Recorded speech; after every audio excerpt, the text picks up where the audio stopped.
importance na. In Revelation chapter 2, the name Jesus was converted to the name Amen. Sinabi doon na si Jesus ang Alpha at ang Omega at ang nagngangalang Amen. So the word Amen, pag binigkas mo yan, sabi nga, ang sino mang tumawag sa pangalan ng Diyos, maliligtas. Kaya pag sinabi mo ng Amen, you are expressing and mentioning the Word of God. And obviously, there is a benefits. But in Acts chapter 10, verse 44, it says, nagsasalita pa si Pedro nang bumaba ang Espiritu Santo sa mga taong nakikinig ng salita. And I want your cooperation, really. No? I want you to answer every question just in case. Kung mali naman ang sagot, itatama. Kung tama, may biyaya. Okay. No? Ready na kayo? Amen. Amen. Okay. A guide to a Christian worker. Simply because this is an inspirational talk, wala tayong gospel reading. Magkukulit lang tayo sa Bible. No? Ready na kayo? Amen. Okay, pwede na kayo pumalakpak muna bago mo. For the glory of God. Nakailit naman yung Sister Diego at Sister Brother Toy. Kanina na mag-isip. Dapat na si Sister Helen at si Brother Toy. Dahil yun. Okay, pwede na kayo magsipo.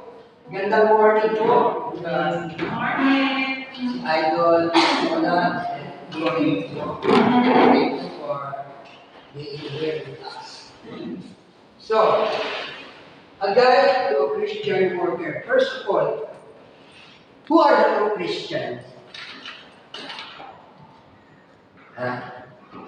Can you raise your hand if you are really a true Christian?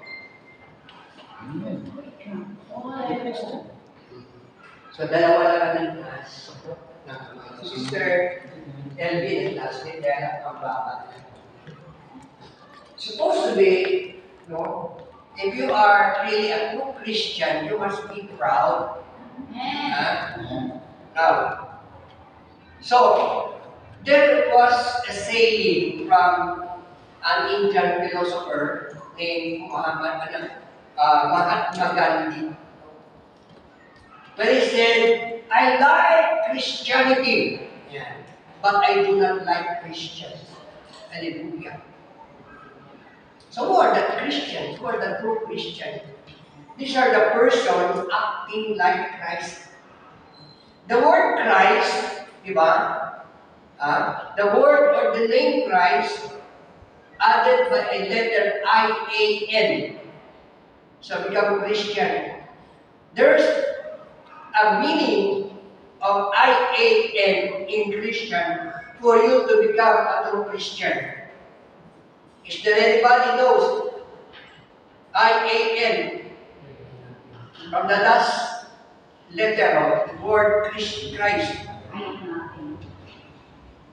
I have nothing. Yes. Bigyan ng jacket yan. I am nothing without Christ. This is a true Christian. Sa isip, sa